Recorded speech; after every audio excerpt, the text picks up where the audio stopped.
starting your route to retirement. As always, thank you for listening to the Guided Retirement Show. I'm your host, Dean Barber, founder, CEO of Barber Financial Group.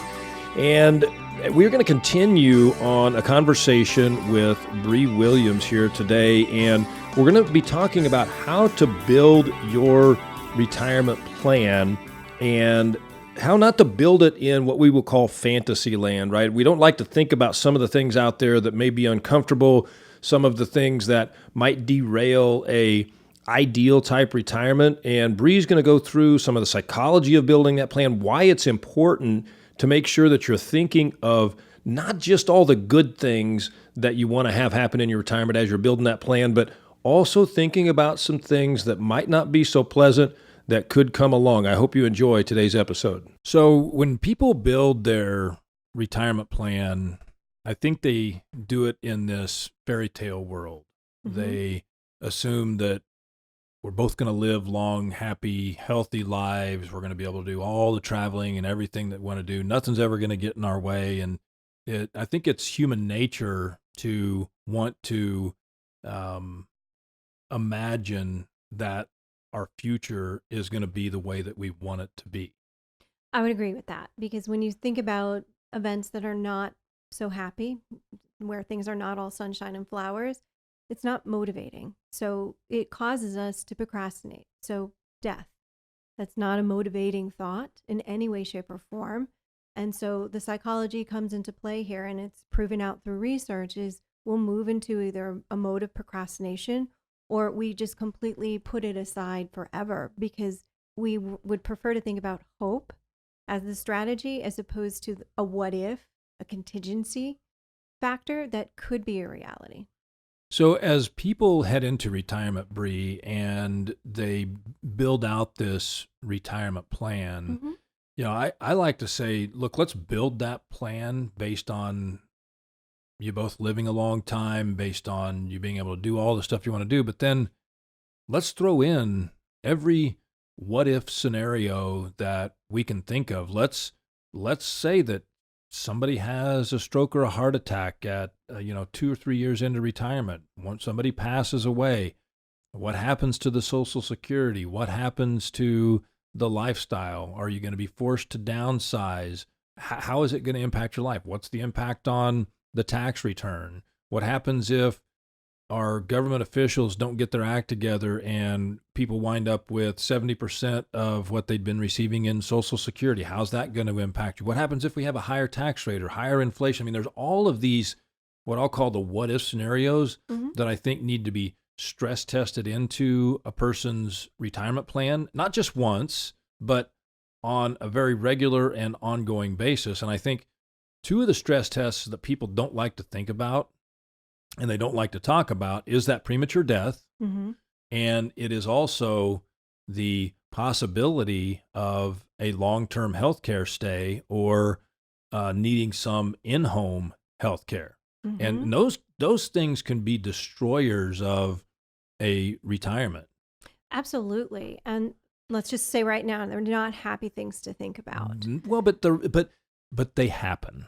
They do happen, and more often than we realize when we really think about life. Life is messy. Have you witnessed long-term care with a family member? I have. So I lost my dad about 7 years ago, and he passed away at age 72 due to a brain cancer. It was a glioblastoma, stage 4.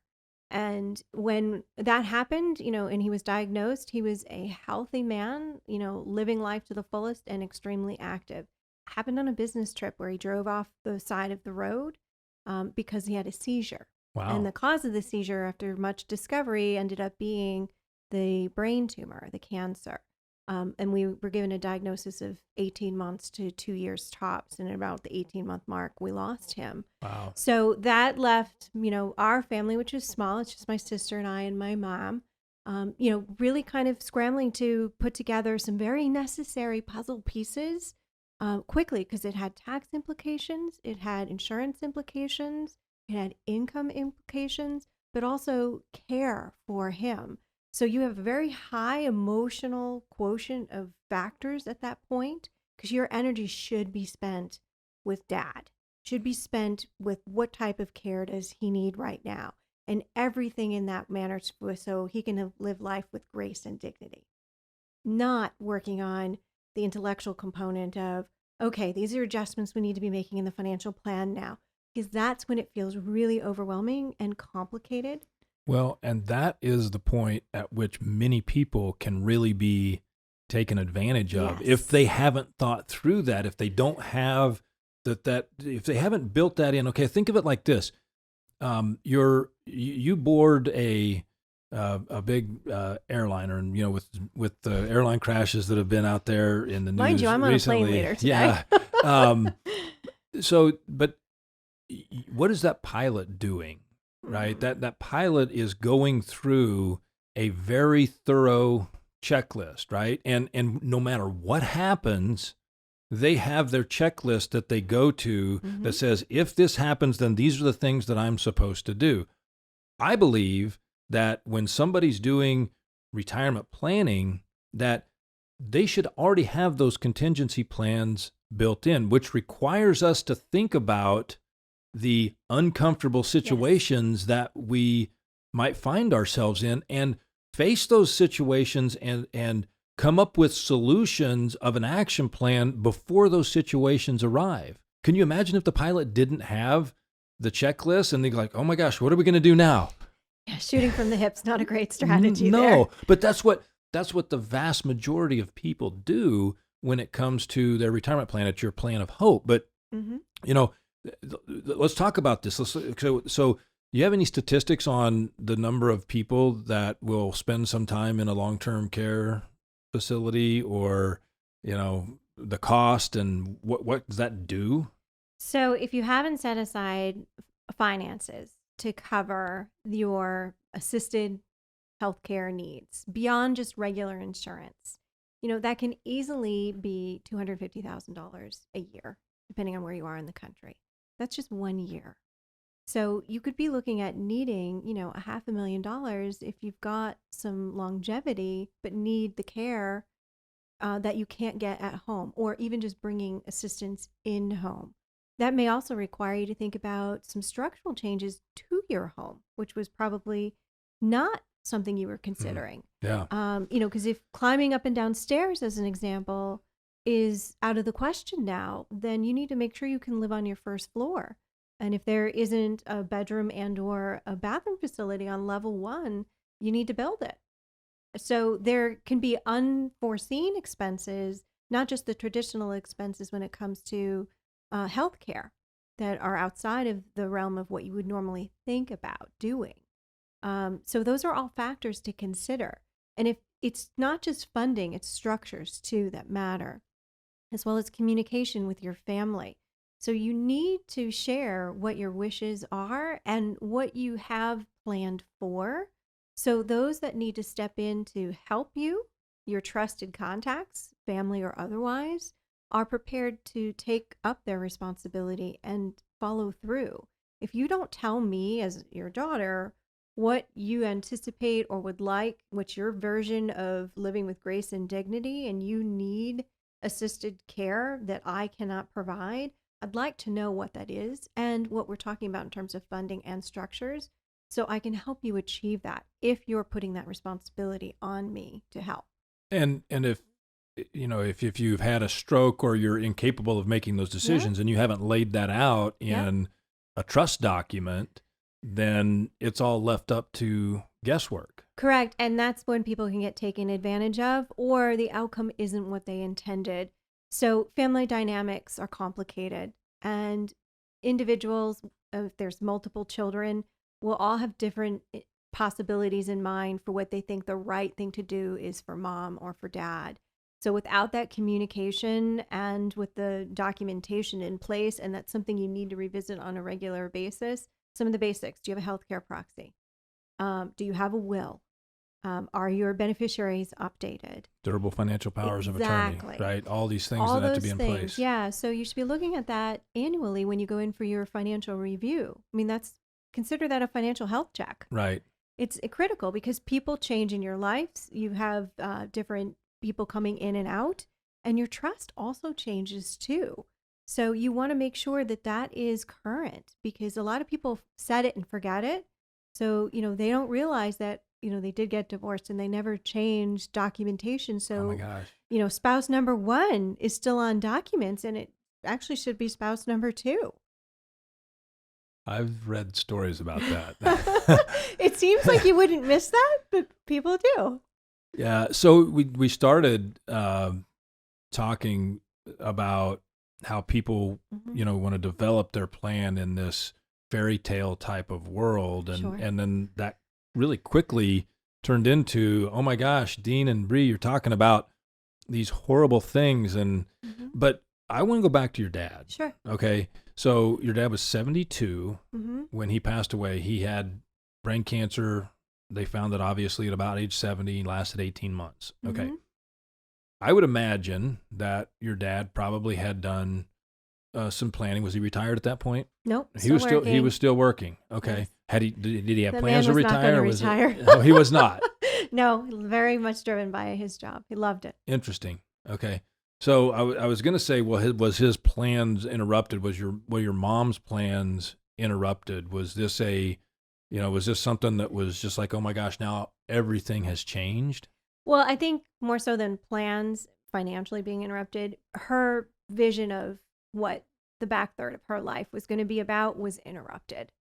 And that is obviously intrinsically connected to finance. Sure. So, her retirement years are now a different reality, both in a monetary sense, but I think more importantly, in what she envisioned doing at that stage in her life is completely turned upside down. Which in turn is going to then affect you and your siblings, right? Of course. And, we're lucky because we did have a really good financial advisor helping us and was able to work through what was a very stressful period of time and keep us focused on, the decisions we needed to be making, what, when, in the proper order within the limited time framework that we had to work on, because we suddenly needed to focus on things that were a little further out, if you will, in some of the planning conversations. So we could maximize opportunities that would make decisions more effective, whether it was a tax consideration or the way money would be changing hands from one individual to another. And that makes a big difference in what you have to work with once that person is no longer here. I think the other factor that many people don't consider is, my father took great care of all of us. He was the primary breadwinner, and he did instill a great work ethic in his children. And so it was now our chance to step up, and how could we help him not feel that we were setting him aside? Because he still was, with us with sound mind for quite a while. So what we would do is he would have a meeting with the financial advisor, as like he always had, and then we would all group together immediately following as a family. Family meetings. And that was important because it That's gave critical. him a role, a purpose, and it didn't diminish everything that he had worked so hard for. Yeah, that really is critical. And I think that's one of the important things is when you're putting together your financial plan, okay, let's ask these questions. What happens if? Now, there's no possible way that your dad's going, well, what happens if I get brain cancer, right? That wasn't... That was never in the realm of possibility. But it doesn't have to be that specific. What happens if I get sick? What happens if I pass away? What happens if I need long-term health care, right? How does that affect my surviving spouse? How does that affect my children? How does that affect them, not from just an emotional standpoint, but from a financial standpoint? I've had many people tell me, Dean, I don't want to be a burden on my family. And I look at them and I say, well, you got plenty of money. You're never going to be a financial burden. Now, Dean, that's not what I'm talking about. I'm talking about I don't want to be a physical, mental burden, right? So what I want to know is that in the event that I can't take care of myself, that I'm not going to put that burden on my children. I'm not going to put that burden on my spouse. I want to make sure that I've got enough money that I can be in a skilled nursing facility or whatever is going to be required with proper care, with dignity, etc., without being a mental and physical burden on my family. And for some people, that's critical. And some people would say, well, I would expect for my children to step in and take care of me, or that I could move in with them and they could do this for a period of time. And so what you were saying earlier about, is this documented? Have you put these things in writing, and have you had communication with your family about these things? That's all part of financial planning has zero to do with investments, Mm-hmm. but it's critical when it comes to the financial planning. Now, it'll come back to the investments at some point course. because there are going to be financial things that are going to happen. And that's where the stress testing of the financial plan comes in. Right. And it really comes down to, can you as a family get comfortable talking about money matters? Well, you're going to have to. You have to. Okay. Mhm. It's whether it's by force or by choice, at some point, Yeah. it has to happen. Right. And to your point, even just starting those conversations, it's not about sharing what your bottom line is, your balance sheet, because the things we were just discussing aren't about the money. That's the end of some of the choices that are made. It's the ability to help someone live their life on their terms with their definition of financial security. Right. So in our prior podcast, we were just talking about this idea of planning, and you talked about this idea of, living on your own terms, living with dignity, et cetera. And, now we've kind of morphed into talking about this idea of, gosh, what happens if something bad happens, and being able to have open, honest dialogue about those types of things. That all has to be built into the plan from day one. It can't be something that comes in as an afterthought later on. That's got to be part of the discussion, because at some point it could have a financial impact. Absolutely. So think of it as a contingency plan. You may never need it, but you have it if you do. And I'd rather have it than find myself in a situation where I don't have time on my side. I'm rushing as opposed to being thoughtful about the choices before me. Right. Or you prevent yourself from being taken advantage of by a salesperson. Yes. All right. So what I mean by that is, if you've had this conversation, you've built this into your financial plan, then you can use insurance as insurance was originally intended to be used, which is to transfer risk to an insurance company as opposed to you taking on the risk financially on your own. In its purest form, that's all insurance is, that all it ever should be. And it should never be sold on a fear, right? But I know a lot of people that have made a great living selling long-term care or life insurance policies based on fear, Sure. right? Well, fear is a motivator. Yeah, but it's not fair. I didn't say it was.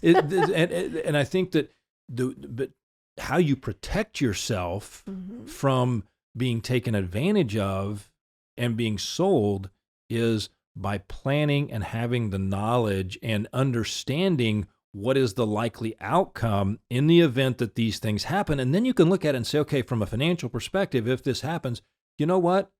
We could self-insure this.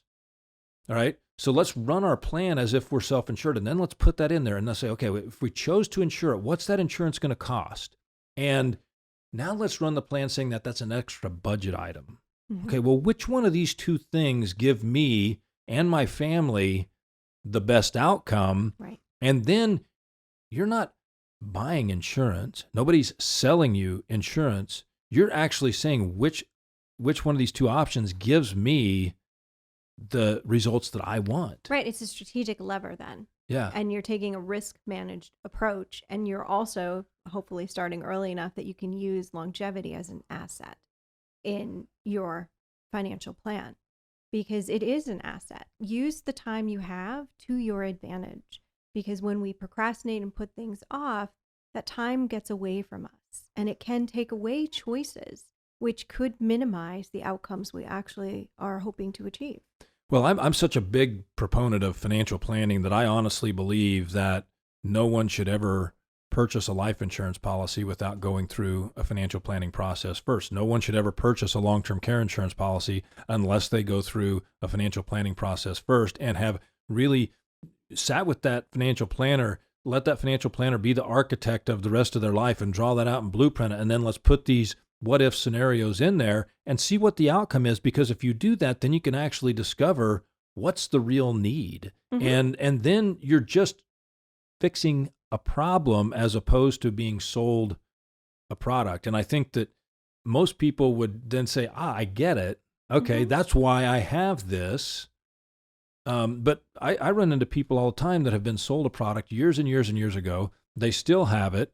They take it out of the plastic binder and the and the ink is Yeah. sticking to the plastic binder. It's never been out of there. What in the world is this thing? Well, I don't know. We bought it a long time ago. Who'd you buy it from? I don't know. And lo and behold, it's just money that's been flushed down the toilet. Right.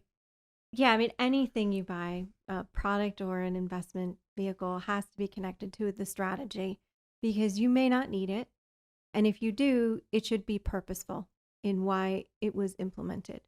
So you know why you own it, what it's for, and what it's on track to do. And if you don't have the answers to those three questions, then don't buy it. Right. And you'll never have the answers to those three questions unless you've gone through the comprehensive financial planning process. Exactly.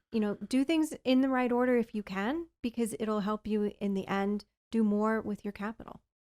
So in our next discussion, I want to talk to you about some of the, I guess we'll call it fraud and abuse that is perpetrated on our seniors. And I'm going to say seniors, anybody that's 55 or older, that's, there are a lot of different scams and things that go on out there. And it's, unfortunately, there's scams in the financial industry. There's scams in, it's all across the board. So absolutely, in our next episode, we're going to talk a little bit about what are the biggest scams that are out there. How do you recognize those things? And more importantly, how do you protect yourself from that? critical.